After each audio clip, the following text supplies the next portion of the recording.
مخلوق بھی اگر جبرائیل جیسے پختہ مومن بن جائے تب بھی رب ذوالجلال کی عظمت و سلطنت میں کچھ بھی رونق نہیں بڑھے گی، اور تمام کے تمام مخلوق جو اس دھرتی پر پائے جاتے ہیں سب کے سب دجال بن جائے، سب کے سب شیطان اور ابلیس بھی بن جائے، تب بھی اس کی حکومت میں، تب بھی اس کی حکومت کی رونق میں کوئی کمی نہیں آئے گی۔ جس رب کی یہ شان ہو اس کو کسی سے دبنے کی کوئی ضرورت نہیں، لہٰذا اس قسم کی شفاعت دنیا کی کوئی مخلوق اللہ کے دربار میں نہیں کر سکتا۔ شفاعت کی دوسری شکل ہے، مثال کے طور پر چور کی چوری ثابت ہو گئی، بادشاہ چاہتا ہے کہ اس چور کو اب سزا دی جائے، مگر درمیان میں کوئی منتری تو نہیں، البتہ بادشاہ کا کوئی محبوب اٹھ جاتا ہے،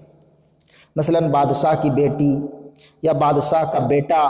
یا ان کی بیگم میں سے ان کی کوئی رانی اٹھ کر اس کی شفاعت کر دے۔ اب یہاں بھی بادشاہ مجبور ہو جاتا ہے، وہ مجبور اس لیے ہو جاتا ہے کہ اگر ہم اپنی بیوی یا بیٹی یا اپنے بیٹے اگر ان کی بات کو ہم نہ مانیں، ٹھکرا دیں، تو ہو سکتا ہے یہ ناراض ہو جائے۔ اس لیے اگرچہ بادشاہ یہ چاہتا ہے کہ اس چور کو اس کی چوری کی سزا دی جائے، مگر چاہت میں محبت میں آ کر وہ مجبور ہو جاتا ہے، وہ یہ سوچتا ہے کہ ایک چور کو معاف کر دینا یہ زیادہ آسان ہے بنسبت اپنے محبوب کو روٹھا لوں، کہ وہ روٹھ جائے گا تو بعد میں مجھے ہی تکلیف ہوگی، اس لیے سوچتا جا معافی کر دیتے۔ اس قسم کی شفاعت کو شفاعت محبت کہتے ہیں، اور اللہ کے دربار میں ایسی شفاعت بھی ممکن نہیں ہے۔ لہذا اگر کوئی بندہ، اگر کوئی آدمی کسی بھی شخص سے متعلق یہ عقیدہ رکھتا ہے کہ وہ اللہ کا ایسے ہی محبوب ہے، ایسے ہی اللہ کا درارہ ہے، ایسے ہی اللہ کا حبیب ہے، کہ اگر یہ کہہ دے تو اللہ رب العالمین اس کی محبت میں مغلوب ہو کر اس کی بات کو مان لیں گے اور اس کو بخش دیں گے، ایسا عقیدہ رکھنے والا بھی پکا مشرک اور بہت بڑا جاہل ہے۔ اگرچہ اللہ رب العالمین نے کسی کو حبیب کہا ہے، کسی کو خلیل کہا ہے، کسی کو کلیم کہا ہے، کسی کو روح اللہ کہا ہے، روح القدس کہا ہے، مگر ان سب کے باوجود مالک مالک ہوتا ہے اور غلام غلام ہوتا ہے۔ کائنات کا کوئی بھی مخلوق خواہ کتنا ہی رتبہ وہ کیوں نہ رکھتا ہو، بندگی کے رتبے سے وہ قدم باہر نہیں رکھ سکتا۔ یہ تمام حبیب، کلیم، خلیل جس طرح ہر دم اللہ رب العالمین کی رحمت سے خوش ہوتے ہیں، ایسے ہی ہر دم اس کی ہیبت سے لرزتے رہتے ہیں۔ تو یہ دوسری شکل بھی ممکن نہیں۔ شفاعت کی تیسری شکل ہے، مثال کے طور پر چور نے چوری کر لی، مگر وہ ہمیشہ کا چور نہیں ہے، اس چور نے چوری کو اپنا پیشہ نہیں بنایا ہے، بلکہ نفس کے بہکاوے میں آ کر اس نے چوری کر لی، یہ قصور ان سے ہو گیا، اب اپنے اس جرم پر وہ بڑا شرمندہ ہے، دن رات ڈرتا ہے، بادشاہ کے قوانین کو اپنے سر آنکھوں پر رکھ کر اپنے آپ کو قصوروار سمجھتا ہے، اور بادشاہ سے بھاگ کر وہ کسی وزیر اور امیر کی پناہ میں نہیں جاتا، بادشاہ کے مقابل میں کسی کو اپنا حمایتی نہیں جتاتا، بلکہ دن رات بادشاہ کے منہ کو تکتا رہتا ہے کہ پتہ نہیں میرے تعلق سے کیا حکم صادر فرمائے گا۔ اس کے اس حالت کو دیکھ کر بادشاہ کو اس پر ترس آ جاتا ہے، بادشاہ چاہتا ہے کہ اس کو معاف کر دے، مگر پھر اپنے قانون کا خیال کر کے اس کو بلا سبب یوں ہی معاف نہیں کرتا۔ اگر ایسے ہی معاف کر دے گا تو پھر دوسرے لوگوں میں بھی اس قانون کا ڈر ختم ہو جائے گا۔ لہٰذا ایسی صورت میں بادشاہ کا اشارہ پا کر کوئی امیر یا وزیر اس مجرم کی شفاعت کر دیتا ہے، سفارش کر دیتا ہے، اور بادشاہ بظاہر لوگوں کو یہ دکھاتا ہے کہ دیکھو میرے وزیر نے کہہ دیا اس لیے اس کو معاف کر دیا، اپنے وزیر کی عزت بڑھانے کے خاطر اپنے وزیر کی بات کو ہم رکھ رہے ہیں، کیونکہ ہمارا وزیر بڑا ہی اونچے مقام کا ہے، اس لیے ہم اس کی بات کو رکھ رہے ہیں اور تم کو معاف کر رہے ہیں، اس کو بخش دیتا ہے۔ اب یہاں ذرا غور کریں، اس امیر یا وزیر نے اس چور کی سفارش اس لیے نہیں کی کہ وہ امیر یا وزیر اس چور کا قریبی تھا یا جان پہچان تھا یا اس نے اس کو بچانے کا ٹھیکہ لیا تھا، بلکہ فقط بادشاہ کی مرضی اور اجازت سمجھ کر اس کی سفارش کی ہے، کیونکہ وہ تو بادشاہ کا وزیر ہے، چوروں کا وزیر نہیں ہے۔ کیونکہ جو چور کا حمایتی بن کر اس کی سفارش کرتا ہے تو وہ تو خود بھی چور ہو جاتا ہے۔ اسی کو شفاعت بالاذن کہتے ہیں، اور اسی کا تذکرہ اللہ رب العالمین نے اس آیت پاک کے اندر فرمایا ہے۔ اللہ رب العالمین نے فرمایا یوم یقوم الروح والملائکۃ صفا لا یتکلمون الا من اذن له الرحمن وقال صوابا۔ لہذا ہر انسان کو چاہیے کہ اسی اللہ رب العالمین سے ڈرے، اسی کو اپنا حمایتی سمجھے، جہاں تک نظر دوڑائے اللہ کے علاوہ کہیں پر اپنا بچاؤ نہ سمجھے، کسی کو اپنا حمایتی نہ سمجھے، کسی پر بھروسہ نہ کرے۔ ہمارے نبی صلی اللہ علیہ وسلم نے اپنے خاندان والوں کو جمع کر کر کے ایک ایک کا نام لے کر کہا تھا کہ تم اپنا بچاؤ کر لو، تم اپنا بچاؤ کر لو، قیامت کے دن میں تمہارا کچھ کام نہ آ سکوں گا۔ اخیر میں اپنی لاڈلی صاحبزادی حضرت سیدہ فاطمہ رضی اللہ تعالی عنہا کو پکار کر کہا کہ اے میری بیٹی فاطمہ،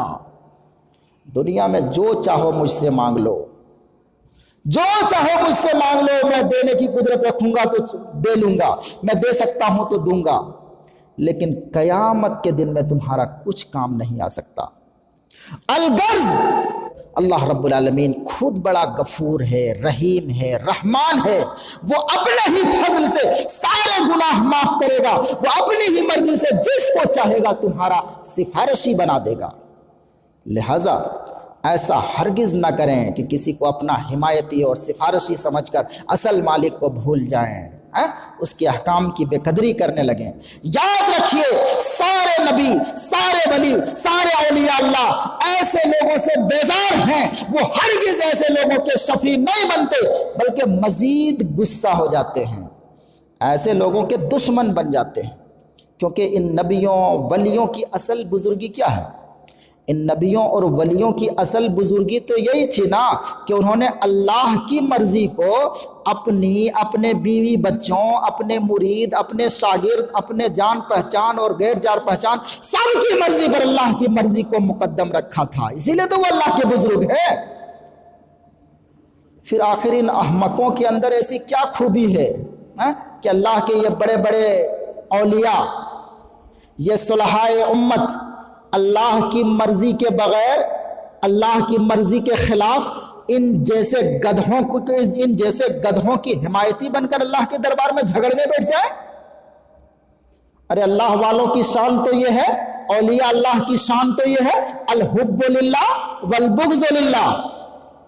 اللہ ہی کے لیے محبت، اللہ ہی کے لیے دشمنی۔ لہذا یہ بات یقینی طور پر سمجھ لیجئے کہ جس آدمی کے سلسلے میں اللہ رب العالمین کا یہ فیصلہ ہو جائے گا، اللہ کی یہ مرضی ہوگی کہ اس کو جہنم میں جانا ہے، تو یاد رکھیے اللہ کے اولیاء ان کو بچانے نہیں آئیں گے، بچانا تو دور کی بات، مزید ایسے لوگوں کو 2-4 دھکا دے کر جہنم میں دھکیل دینے کے لیے تیار ہوں گے۔ تم کیا سمجھتے ہو اللہ کے اولیاء ویسے ہی بن گئے ہیں؟ انہوں نے اللہ کی مرضی کو مقدم رکھا ہے۔ اب اگر اللہ کی مرضی ہو گئی تم کو جہنم میں جانے کی تو وہ اللہ کے اولیاء تم کو بچائیں گے؟ ارے اللہ کی مرضی ہے تم کو جہنم میں بھیجنا، اللہ کی مرضی کے خلاف وہ تم کو بچانے آئیں گے؟ اللہ کی مرضی کو وہ مقدم رکھتے ہیں سب پر، لہٰذا بچانا تو دور کی بات، مزید 2-4 دھکا دے کر ان کو جہنم میں بھیجنے کی کوشش کریں گے۔ آگے اللہ رب العالمین ارشاد فرماتا ہے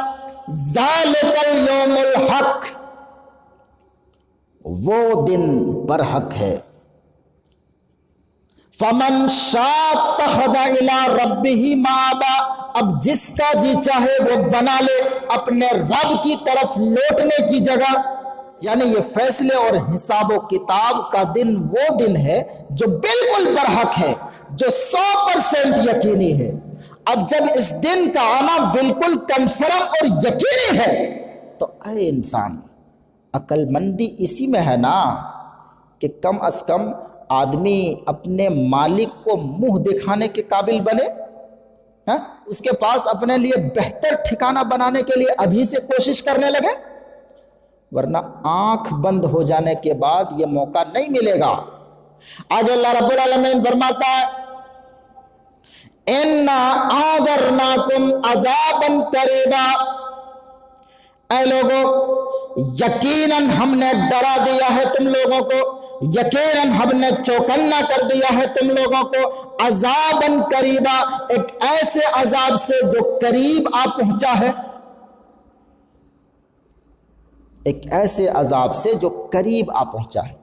یہاں اللہ رب العالمین نے آخرت کے عذاب کو قریب کہا ہے، اس کی وجہ یہ ہے کہ آدمی کی عمر چاہے کتنی بھی لمبی کیوں نہ ہو، ایک نہ ایک دن تو وہ ختم ہو ہی جاتی ہے، اور ہر آنے والا وقت چونکہ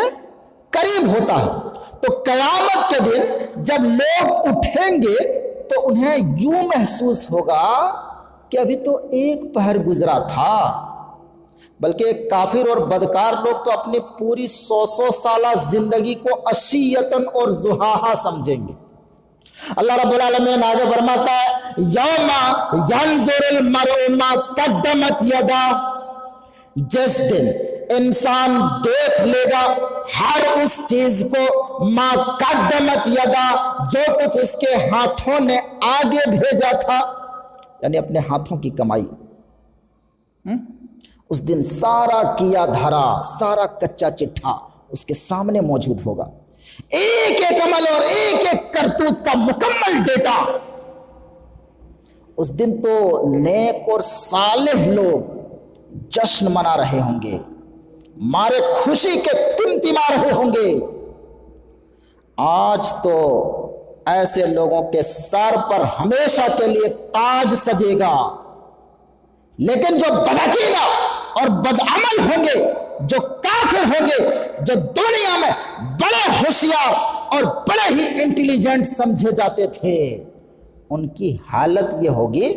اللہ رب العالمین فرماتا ہے وَيَقُولُ الْكَافِرُ يَا لَيْتَنِي كُنْتُ تُرَابًا، اور کافر کہے گا اے کاش كُنْتُ تُرَابًا، میں مٹی ہوتا۔ اس دن کافر بولے گا کاش کہ میں مٹی ہوتا، یعنی جب جہنم کو منہ پھاڑے ہوئے غضبناک حالت میں دیکھیں گے تو مارے دہشت کے وہ پکار اٹھیں گے کاش میں مٹی ہوتا۔